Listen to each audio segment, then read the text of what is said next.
Assalamualaikum warahmatullahi wabarakatuh. Salam sejahtera untuk kita semua. Perkenalkan, nama saya Ega Erika Ramadhani dengan NIM 210320002. Nah, kali ini di sini saya akan menjelaskan terkait materi TQM untuk memenuhi tugas akhir mata kuliah Manajemen Mutu Produk. Baik, teman-teman, langsung saja ya. Di era globalisasi ini kita tahu bahwa kunci untuk meningkatkan daya saing perusahaan adalah kualitas, begitu kan.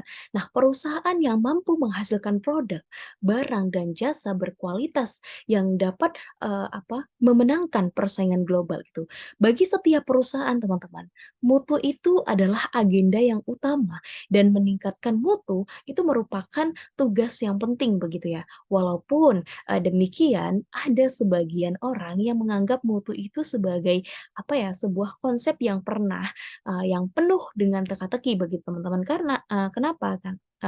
Bisa dikatakan sebagai konsep yang penuh dengan teka-teki karena mutu itu dianggap sebagai suatu hal yang membingungkan dan sulit untuk diukur. Secara definisi, teman-teman ya, kualitas atau mutu itu merupakan kemampuan suatu produk untuk memenuhi kebutuhan tanpa adanya cacat gitu. Jadi kualitas ini itu dilihat dari sudut pandang konsumen ya teman-teman. Nah, kualitas suatu produk itu dilihat dari kegunaan dan kualitas desainnya. Jika itu dipandang dari sudut pandang produsennya, kualitas suatu produk adalah bagaimana tampilan dari produk yang dihasilkan, apakah sesuai dengan standar yang diterapkan ataukah tidak begitu kan.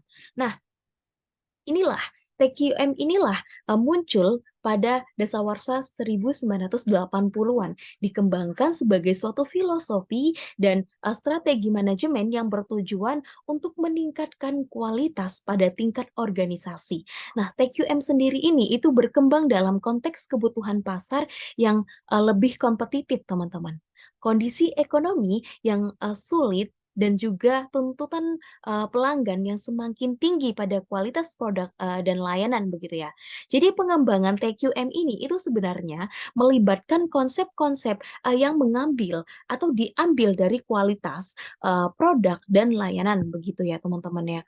Kemudian pengembangan TQM ini seperti yang saya katakan tadi bahwa dia akan melibatkan konsep yang diambil dari kualitas dan juga produktivitas produktivitas yang sudah gitu ya, atau produktivitas masa lalu seperti pengendalian kualitas statistik gitu ya. Dan juga manajemen kualitas total quality management. Nah, sebenarnya jika kita lihat ya, TQM ini tuh memiliki tujuan yang bersifat jangka panjang teman-teman dan berorientasi pada kepuasan pelanggan. Nah, pengembangan pegawai, peningkatan kinerja perusahaan dan juga pembangunan budaya organisasi yang kuat. Sehingga penerapan TQM ini itu memerlukan komitmen atas kebijakan yang berkelanjutan dan adanya keterlibatan seluruh anggota organisasi dalam kemitraan manajemen yang berfokus pada kualitas. Jadi dengan penerapan TQM ini, sejumlah perusahaan itu akan memperlihatkan peningkatan kinerja dan kemampuan mereka untuk apa? Kemampuan mereka ya untuk tadi bersaing secara global. Nah, TQM atau Total Quality Management itu adalah suatu pendekatan yang sebenarnya itu dilakukan oleh organisasi untuk memperbaiki kualitas outputnya gitu, menetapkan biaya produksi dan juga meningkatkan produktivitasnya.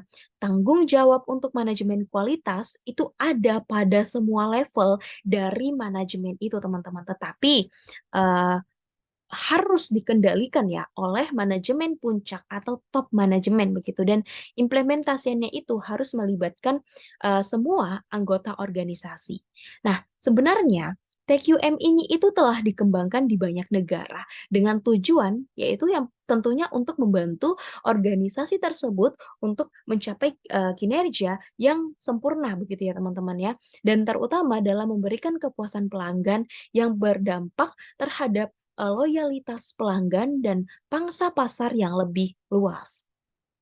Sehingga dapat meningkatkan profitabilitas dengan cara melakukan kualitas atau melakukan perbaikan kualitas secara terus-menerus. Dan semua manfaat itu apa ya, bisa dikatakan dapat meningkatkan daya saing perusahaan untuk survive gitu teman-teman ya. Nah, sebenarnya apa sih yang dimaksud dengan si total quality management begitu kan? Nah, total quality management atau total management system atau disingkat dengan sebutan yang biasa kita dengar itu adalah TQM. Ini adalah sebuah sistem manajemen kualitas yang berfokus pada customer atau yang berfokus pada pelanggan pelanggar atau customer focused gitu ya, dengan melibatkan semua level karyawan dalam melakukan peningkatan atau perbaikan yang berkesinambungan secara terus-menerus begitu teman-teman. Nah, total quality management atau TQM ini itu menggunakan strategi, data dan komunikasi yang efektif untuk mengintegrasikan kedisiplinan kualitas ke dalam budaya dan kegiatan-kegiatan perusahaan uh, gitu ya teman-teman ya. Jadi singkatnya itu bisa kita artikan bahwa TQM itu adalah pendekatan manajemen untuk mencapai keberhasilan jangka panjang melalui kepuasan pelanggan. Nah, dalam TQM ini, Total Quality Management, semua anggota organisasi atau karyawan perusahaan itu harus berpartisipasi aktif ya dalam melakukan peningkatan proses, produk, layanan, serta budaya di mana mereka bekerja. Sehingga apa? Sehingga hasilnya itu nanti akan menghasilkan kualitas terbaik dalam produk dan layanan begitu ya teman-teman yang pada akhirnya nanti tuh dapat mencapai tujuan kepuasan pelanggan. Nah, TQM ini itu konsep yang awalnya itu diciptakan untuk sektor manufaktur sebenarnya begitu teman-teman. Tapi kini tuh banyak perusahaan gitu dari berbagai industri yang menerapkan dari si konsep TQM sendiri. Lalu sebenarnya apa sih tujuan dari total quality management begitu ya? Nah, umumnya teman-teman, perusahaan itu menerapkan TQM pada bisnis mereka karena memiliki beberapa goals gitu ya, atau tujuan yang perlu dicapai gitu. Nah, beberapa tujuan perusahaan dengan menggunakan TQM itu adalah yang sudah saya pelajari adalah yaitu yang pertama untuk yang namanya memberikan produk atau layanan yang berkualitas sesuai dengan selera dari si customer ya atau konsumen itu. Kemudian juga membangun loyalitas pelanggan terhadap brand atau layanan dari si perusahaan tersebut. Lalu kemudian eh, tujuannya untuk menciptakan juga suasana kerja yang nyaman, tapi dia tetap produktif gitu teman-teman. Karena apa? Karena terdapat kerjaan, kejelasan pembagian tugas, kemudian SOV-nya, targetnya. Nah, itu ada kejelasannya sehingga nanti dia itu dapat menciptakan suasana kerja yang nyaman gitu dan tetap namun tetap masih produktif begitu ya teman-teman ya. Kemudian juga untuk meningkatkan kualitas dan sales dari produk tersebut. Nah, itu tadi dari beberapa tujuan dari TQM itu sendiri ya. Lalu, apa sih sebenarnya manfaat dari si TQM, Total Quality Management, begitu ya? Nah, selain mempunyai tujuan ya teman-teman, seperti yang saya sebutkan tadi, bahwa TQM itu juga mempunyai manfaat jangka panjang loh teman-teman, pada perusahaan dan berhubungan dengan tingkat kepuasan pelanggan.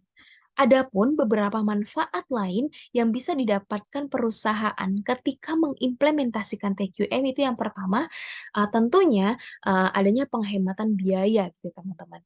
Nah, saat kita lah mengimplementasikan TQM, perusahaan itu dapat menghemat biaya begitu. Khususnya pada bidang scrub, rework, layanan lapangan, dan juga pengurangan biaya garansi gitu. TQM ini itu akan memungkinkan perusahaan itu dalam meningkatkan keuntungan karena apa? Karena pengurangan biaya ini itu akan berimbas gitu ya pada laba bottom line gitu tanpa harus ya namanya mengeluarkan biaya-biaya tambahan lain gitu teman-teman. Nah kemudian selanjutnya eh, adanya kepuasan pelanggan tentu ya, ini menjadi dasar mengapa sebenarnya produsen itu menerapkan prinsip-prinsip dari si TQM sendiri. Nah, dengan mengimplementasikan sistem manajemen ini gitu kan, seharusnya hanya akan ada sedikit keluhan pelanggan. Begitu teman-teman. Jika perusahaan itu mempunyai produk ataupun layanan yang lebih baik daripada kompetitor dan dapat berinteraksi dengan pelanggan, tentunya itu akan dapat meminimalisasi ya apa namanya kesalahan begitu ya teman-teman ya. Kemudian juga selain itu, tingkat kepuasan pelanggan yang tinggi itu juga akan meningkatkan pangsa pasar. Karena apa? Karena pelanggan yang loyal dapat mendatangkan pelanggan baru gitu bagi perusahaan.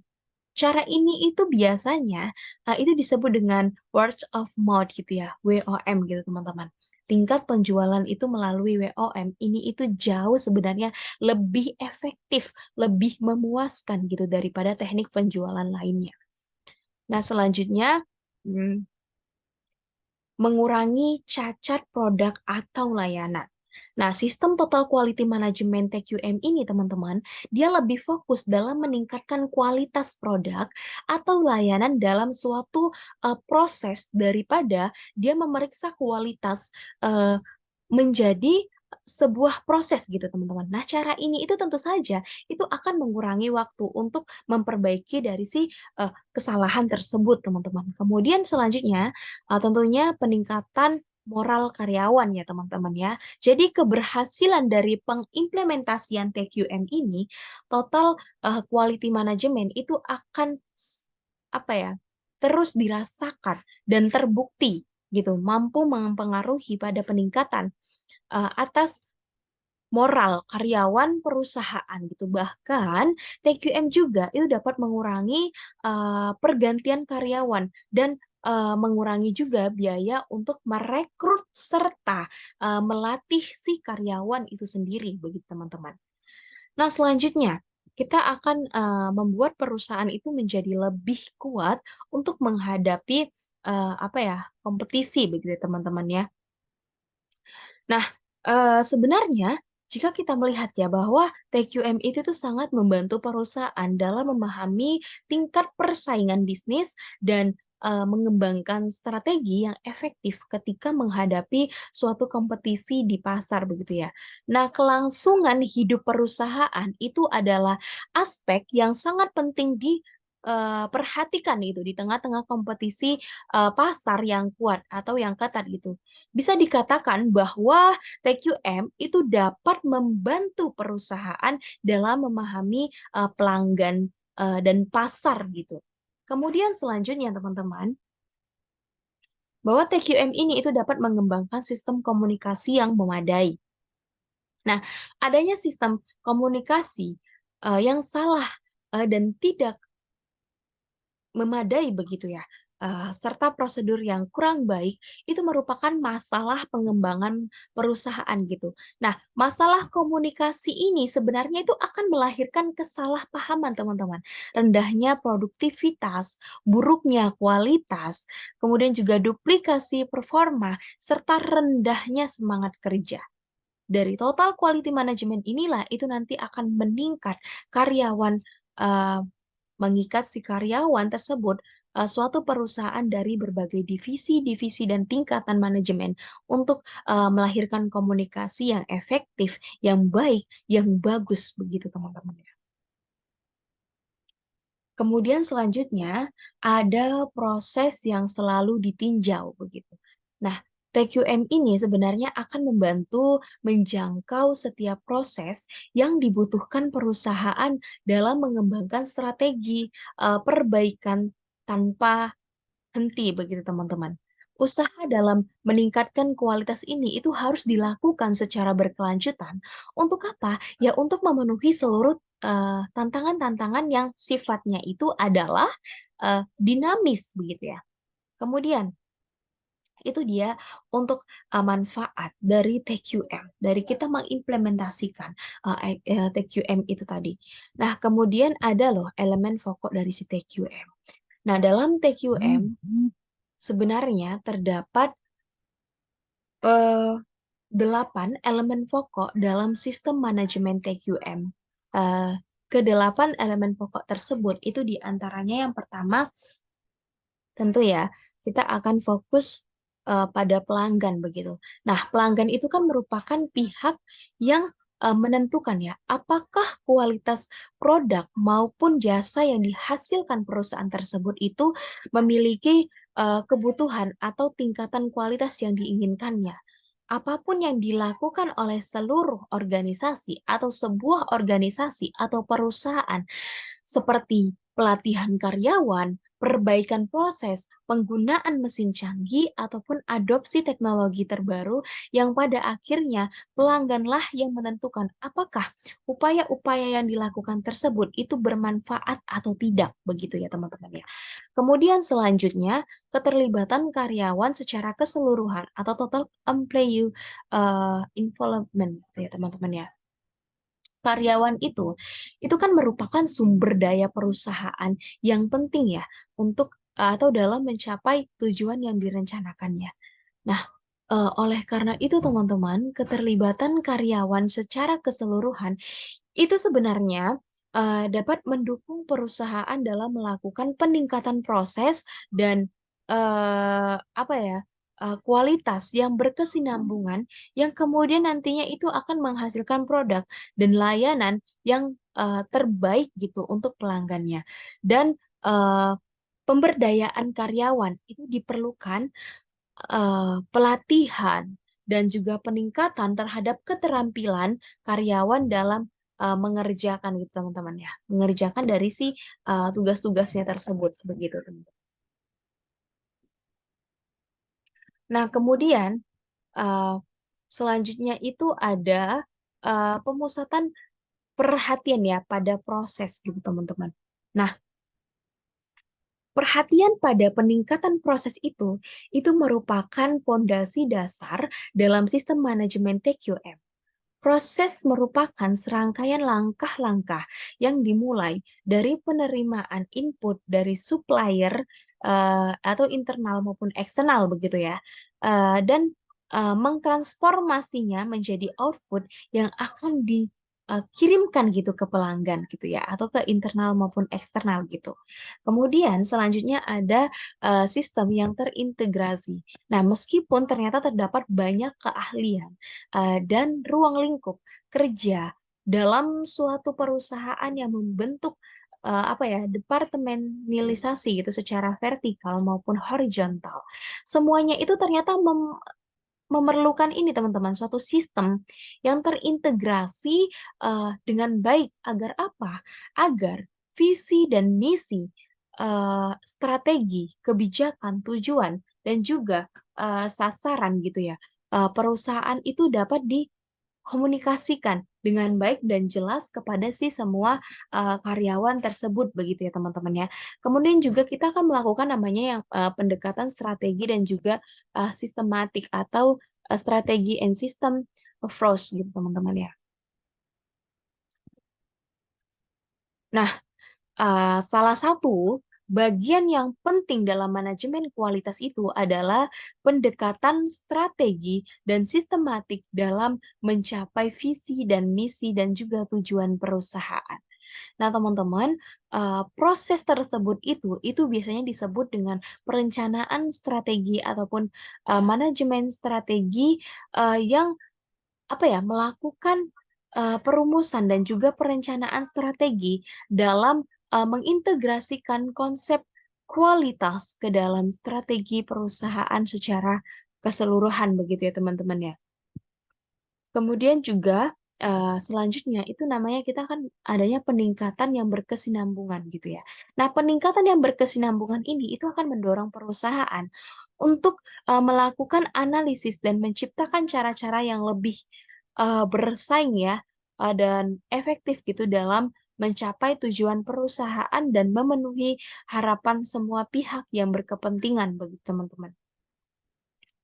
Nah, kemudian selanjutnya adanya keputusan berdasarkan fakta. Untuk mengetahui sejauh mana kinerja suatu perusahaan, maka diperlukanlah data untuk mengukurnya, teman-teman. Nah, TQM itu mewajibkan perusahaan tersebut untuk mengumpulkan dan melakukan analisis data secara berkesinambungan agar apa? Agar keputusan ataupun kebijakan yang diambil eh, itu benar-benar akurat gitu ya dan tepat sasaran begitu ya teman-teman ya dengan adanya data.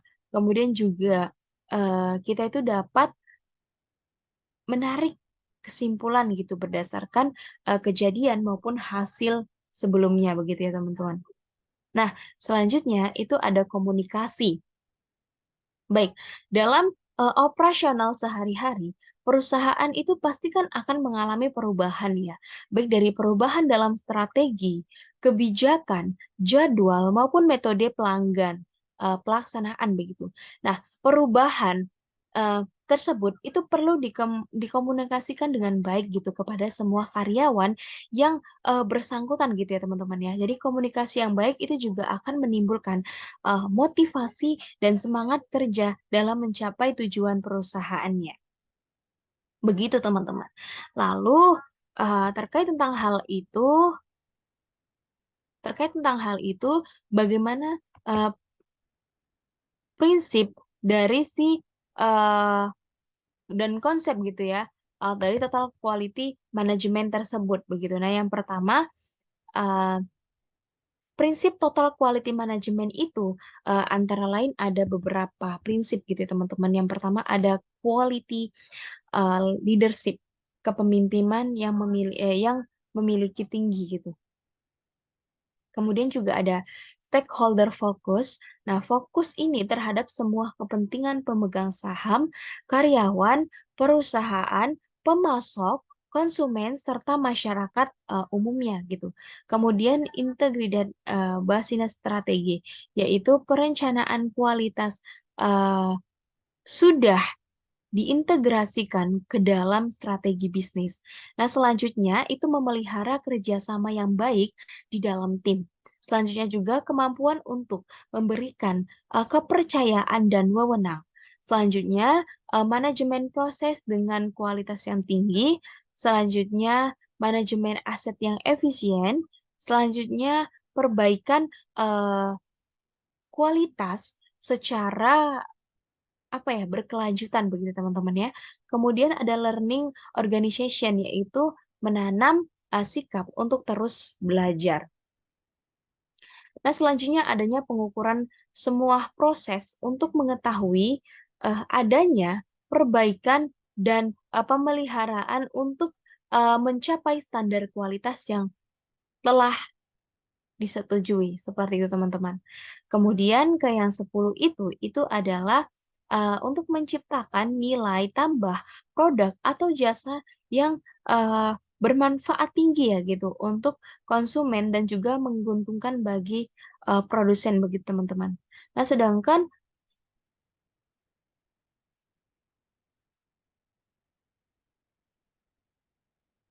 sorry. Nah, sedangkan konsep dari si total quality management itu sendiri itu terbagi menjadi 6, teman-teman. Yaitu yang pertama, manajemen perusahaan itu akan berkomitmen untuk terlibat penuh dalam memberi dukungan dari atas ke bawah begitu ya. Kemudian selanjutnya, fokus TQM itu antara lain yaitu konsumen, internal, dan juga eksternal gitu, teman-teman. Nah, selanjutnya perbaikan secara berkelanjutan dari seluruh proses bisnis dan proses produksi. Perbaikan secara berkelanjutan dari seluruh proses bisnis dan juga proses produksi. Nah, di sini juga akan melibatkan dan memberdayakan seluruh sumber daya manusianya dari si perusahaan tersebut itu secara efektif. Kemudian juga nantinya ini akan melibatkan para supplier itu sebagai mitra kerja ya teman-teman ya. Dan terakhir itu akan menentukan sistem pengukuran untuk semua proses produksi dan bisnis begitu teman-teman. Nah, selanjutnya ada 7 konsep loh ternyata dari si program TQM yang efektif gitu ya teman-teman, yaitu yang pertama ada perbaikan berkesinambungan. Nah, Sebenarnya TQM itu membutuhkan perbaikan berkesinambungan yang tidak pernah berhenti, teman-teman, yang mencakup orang, peralatan, pemasok, bahan, dan prosedur gitu ya. Nah, dasar filosofi ini itu adalah setiap aspek dari operasi, teman-teman ya, dari segala aspek ya, dari setiap aspek dari operasi perusahaan itu sebenarnya dapat diperbaiki. Nah, tujuan akhirnya adalah kemampuan yang tidak akan punah dapat diraih, tetapi selalu diupayakan, teman-teman. Nah, di sini di bagian ini itu ada namanya model lingkaran yang disebut dengan siklus PDCA, Plan, Do, Check, Act, gitu kan, yang menekankan sifat terus-menerus dalam proses perbaikan. Untuk lebih jelasnya itu dapat eh, kita lihat nanti masing-masing itu ada di web di Google ya teman-teman ya. Kemudian juga kalau Kaizen itu menjelaskan, jadi proses perbaikan yang tidak pernah eh, apa berhenti gitu ya, dibarengi dengan bisa dikatakan penetapan dan juga pencapaian tujuan yang tinggi begitu teman-teman.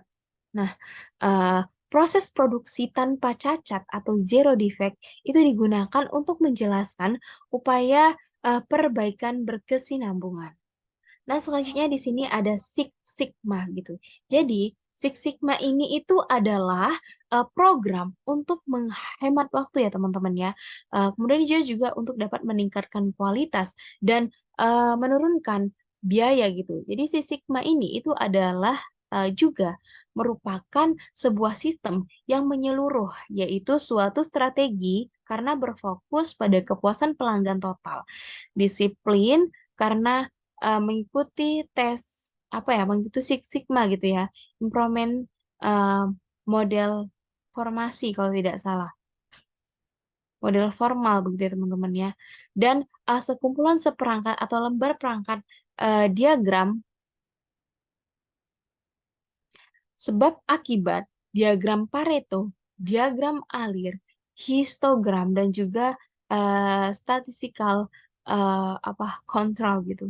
Nah, untuk memperoleh dan juga apa ya, untuk memperoleh dan juga mempertahankan kesuksesan dalam bisnis mereka begitu teman-teman. Nah, selanjutnya agar dapat berkompetisi dengan baik, setiap perusahaan itu harus memiliki dan terus meningkatkan keunggulan secara berkelanjutan begitu ya teman-teman ya. Baik itu di bidang produk, sistem operasinya, keterampilan karyawannya, respon terhadap apa ya,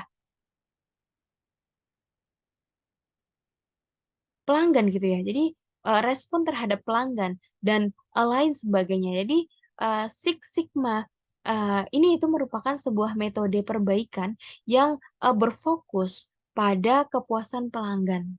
Nah, teman-teman, sekaligus ini juga itu akan menjustifikasi yang namanya pembakaran apa ya, dapat dengan menunjukkan imbal hasil dari si keuangan bagi perusahaan tersebut begitu teman-teman.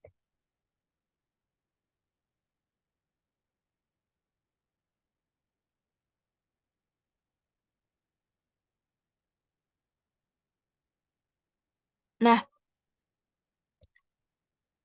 si Evans itu mendefinisikan Six Sigma itu sebagai metode gitu ya.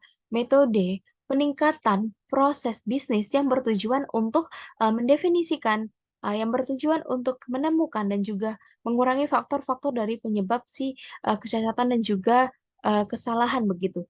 Kemudian juga mengurangi waktu, siklus dan juga biaya operasi. Kemudian juga nantinya akan meningkatkan produktivitas, memenuhi kebutuhan pelanggan dengan lebih baik, mencapai tingkat penyalahgunaan aset yang tinggi, kemudian juga serta ini juga dapat mendapatkan imbal uh, hasil gitu ya atas investasi yang lebih baik dari segi produksi maupun dari segi pelayanan begitu ya teman-teman ya. Nah, kemudian juga Dari definisi tersebut, jelas ya bahwa Six Sigma itu adalah sebuah sistem yang menyeluruh, yang mencakup strategi, disiplin, dan juga sekumpulan perangkat untuk memperoleh dan juga mempertahankan yang namanya apa ya, kesuksesan gitu perusahaan. Oleh karena itulah metode ini itu harus disusun berdasarkan sebuah metodologi penyelesaian masalah yang disebut dengan DMANCA gitu teman-teman ya. Sebagai singkatan dari definition atau merumuskan, kemudian measure atau mengukur. Nah, kemudian juga analisis atau menganalisis, kemudian improve atau meningkatkan lah gitu atau memperbaiki lah gitu. Dan juga kontrol itu nanti diambil eh, apa kontrol itu nanti akan mengendalikan dengan apa ya teman-teman ya, menggabungkan bermacam-macam alat statistik serta pendekatan perbaikan proses lainnya begitu teman-teman. Nah, selanjutnya ada pemberdayaan pekerja. Nah, pemberdayaan pekerja ini itu berarti kita akan melibatkan pekerja pada setiap langkah proses produksi, teman-teman ya. Ada beberapa cara untuk memberdayakan pekerja. Yang pertama, membantu atau membina jasa yang tadi yang melibatkan pekerja gitu, teman-teman. Kemudian juga membentuk para pekerja yang bersikap terbuka dan juga mendukung begitu ya. Nah, selanjutnya ini akan memindahkan tanggung jawab dan manajer dan staf kepada para pelanggan di bagian produksi. Kemudian juga membangun organisasi moral yang uh, memiliki moral yang tinggi begitu teman-teman ya. Nah, selanjutnya itu di situ ada menciptakan struktur organisasi formal sebagai apa ya, tim-tim dan lingkaran-lingkaran kualitas begitu teman-teman. Baik, nah pemberdayaan pekerja (employee empowerment) itu dapat diartikan sebagai perlibatan gitu ya karyawan pada setiap langkah proses produksi. Tanpa adanya pemberdayaan kawan-kawan, pelibatan dari si eh, karyawan itu hanya merupakan alat manajemen yang tidak akan ada pengaruhnya atau gunanya. Oleh karena itulah eh, pelibatan itu harus dibarengi atau dengan pemberdayaan karyawan begitu teman-teman. Nah, tujuan dari perlibatan dan juga pemberdayaan itu adalah untuk meningkatkan kemampuan organisasi untuk memberikan customer terbaik begitu ya teman-teman ya. Untuk memberikan customer value. Oleh karena itu, ya, sebenarnya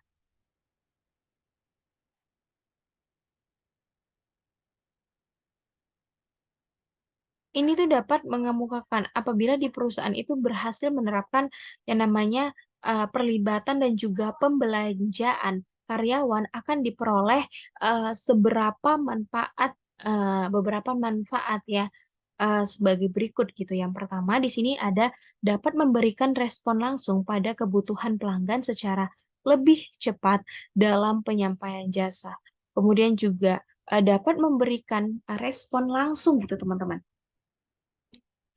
dapat memberikan respon langsung sebenarnya ya pada pelanggan yang tidak puas selama survive recovery gitu. Nah, selanjutnya karyawan itu akan mempunyai rasa memiliki yang tinggi pada pekerjaan yang dia merasa dirinya itu berarti bagi organisasi tersebut. Kemudian juga eh, karyawan itu bisa berinteraksi ya dengan pelanggan secara lebih akrab dan juga secara lebih antusias gitu teman-teman.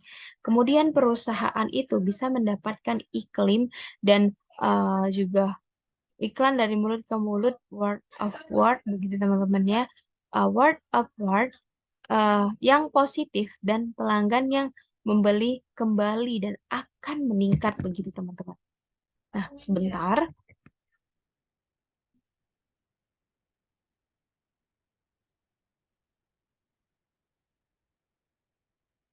Oke, jadi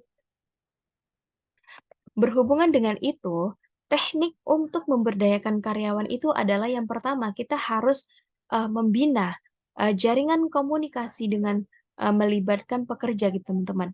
Nah, itu kita akan membentuk para penyedia yang bersikap terbuka dan mendukung begitu, teman-teman ya. Kemudian juga kita di sini akan eh, memindahkan tanggung jawab dari manajer dan staf kepada para pekerja di bagian produksi gitu teman-teman ya. Kemudian kita juga akan membangun yang namanya organisasi yang memiliki moral yang tinggi. Nah, selanjutnya ini kita akan menciptakan struktur organisasi formal sebagai tim dan juga lingkaran kualitas begitu. Nah, yang keempat di situ ada benchmarking ya. Sebenarnya apa sih itu benchmarking? Nah, benchmarking ini itu merupakan pemilihan standar kinerja yang mempresentasikan kinerja terbaik dari suatu produk atau aktiva begitu teman-teman ya. Jadi benchmarking ini itu meliputi dari pemilihan standar produk, kemudian jasa, bahasa, kemudian juga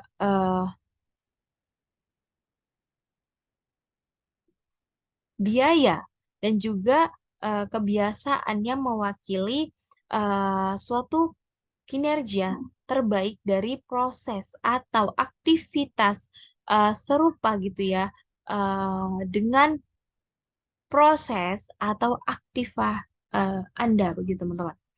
Nah, langkah untuk menetapkan benchmarking adalah sebagai berikut. Yang pertama menetapkan apa yang akan dijadikan benchmarking, kemudian juga membentuk tim benchmarking gitu kan. Lalu kita mengidentifikasilah mitra-mitra benchmarking. Kita mengumpulkan dan juga menganalisis informasi benchmarking tersebut. Nah, kemudian juga kita akan mengambil tindakan untuk menyamai atau bisa dikatakan melebihi benchmarking begitu teman-teman ya. Oke, ukuran-ukuran kinerja khusus yang digunakan dalam benchmarking itu meliputi persentase cacat, biaya per unit atau per pesanan, waktu per proses per unit, kemudian waktu respon layanan, kemudian juga apa ini bagian imbal hasil ya, teman-teman ya, imbal hasil dari investasi, kemudian juga tingkat kepuasan pelanggan di tingkat eh, ingatan pelanggan begitu teman-teman. Nah, selanjutnya yang dalam persaingan bisnis yang semakin kompetitif, itu telah membuat pelanggan itu mengetahui dan juga meminta standar produk dan juga pelayanan yang berbeda dan lebih baik begitu ya teman-teman ya. Hal ini itu sebenarnya eh, apa berarti setiap perusahaan itu harus gitu. Setiap perusahaan itu harus dapat memberikan yang terbaik kepada pelanggannya begitu teman-teman. Nah, jadi patok duga atau benchmarking sebagai proses perbandingan dan juga pengukuhan operasi itu proses internal organisasi itu terhadap mereka yang terbaik dalam kelasnya gitu kan. Baik dari dalam maupun dari luar si benchmarking itu sendiri begitu ya teman-teman ya. Nah,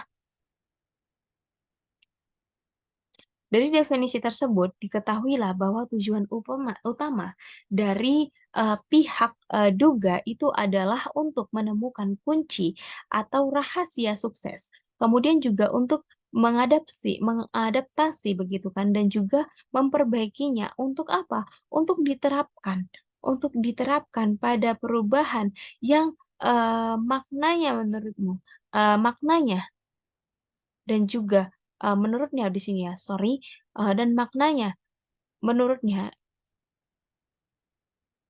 bahwa perusahaan yang melakukan patok harga memperbaikinya untuk diterapkan pada perusahaan yang melaksanakan patok duga tersebut, teman-teman. Oke, kemudian di sini juga ada terdapat dari patok duga yang dipilih oleh perusahaan eh, untuk mengemukakan dengan melaksanakan patok duga ada tiga manfaat yang dapat diperoleh, yaitu yang pertama, perubahan budaya perusahaan. Kemudian yang kedua, perbaikan kinerja. Yang ketiga, peningkatan kemampuan sumber daya manusianya. Lalu di sini juga ada just in time gitu ya teman-teman ya. Jadi konsep dari JIT atau Just in Time itu diadakan untuk perbaikan berkesinambungan gitu teman-teman dan penyelesaian masalah begitu ya. Nah, dalam just in time ini itu barang yang diproduksi dan diantarkan saat mereka itu dibutuhkan ya, saat ada permintaan begitu teman-teman. Jadi just in time ini itu berkaitan dengan kualitas dalam eh, apa ya?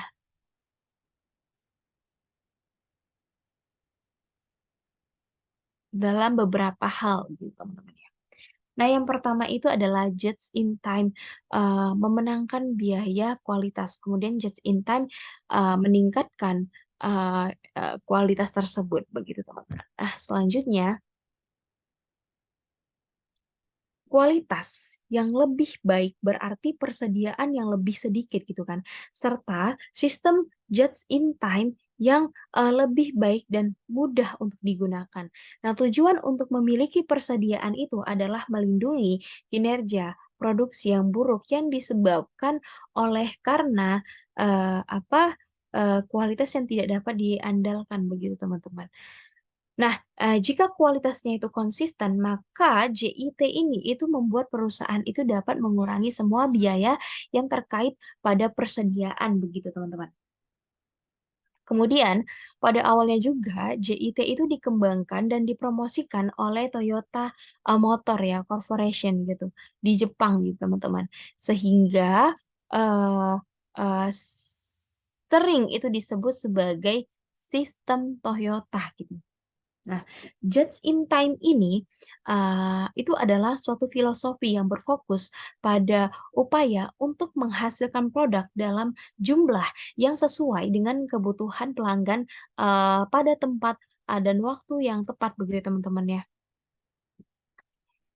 eh, di bawah filosofi JIT itu ya, segala sesuatu itu baik material, kemudian juga mesin dan juga peralatan itu sumbernya eh, manusia teman-teman ya, modal, informasi, manajerial, proses dan lain-lain yang tidak memberikan nilai tambah pada proses ya, pada proses produk tersebut itu disebut dengan pemborosan website gitu ya. Nah, teman-teman, eh, apa ya?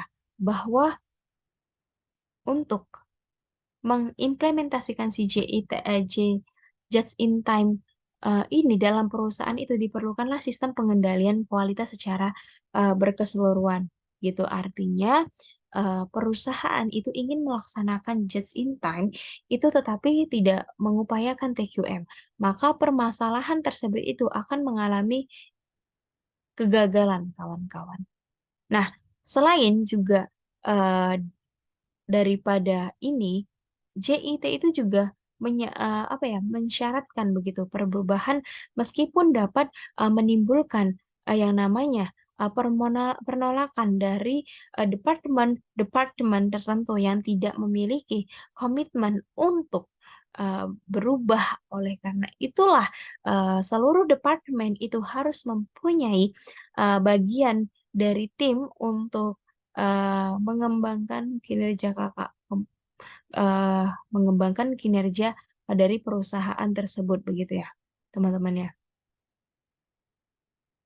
Nah, di sini bisa kita lihat bahwa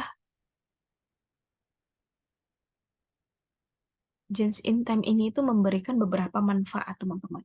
Yang pertama tentunya untuk mengurangi biaya tenaga kerja langsung dan tidak langsung sebagai akibat adanya penghapusan kegiatan seperti penyimpanan eh, seefisien mungkin, kemudian juga mengurangi ruangan atau gudang untuk menyimpan barang. Kemudian mengurangi waktu setiap dan juga penundaan jadwal produksi gitu teman-teman ya. Kemudian juga mengurangi pemborosan barang rusak dan barang cacat dengan mendeteksi kesalahan pada sumbernya. Kemudian mengurangi lead time. Karena apa? Karena ukuran apa ya? Karena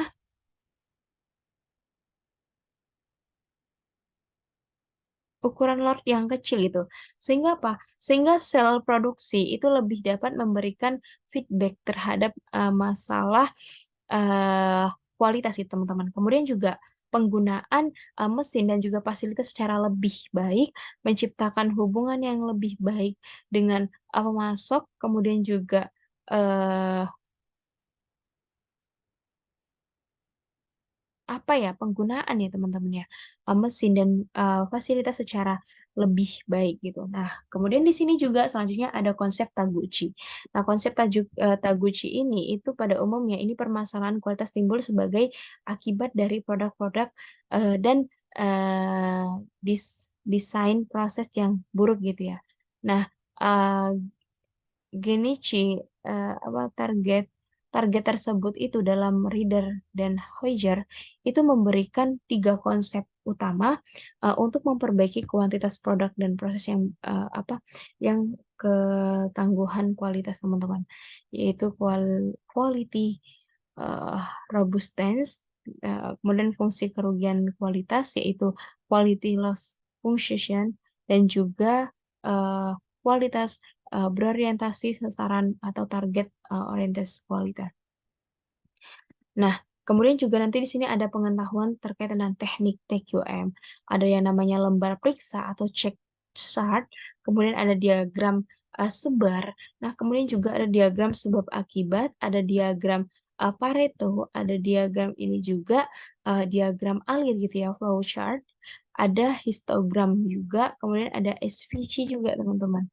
Uh, nah, itulah dia untuk penjelasan terkait tentang TQM. Untuk kurang lebihnya saya memohon maaf dan saya akhiri. Wassalamualaikum warahmatullahi wabarakatuh.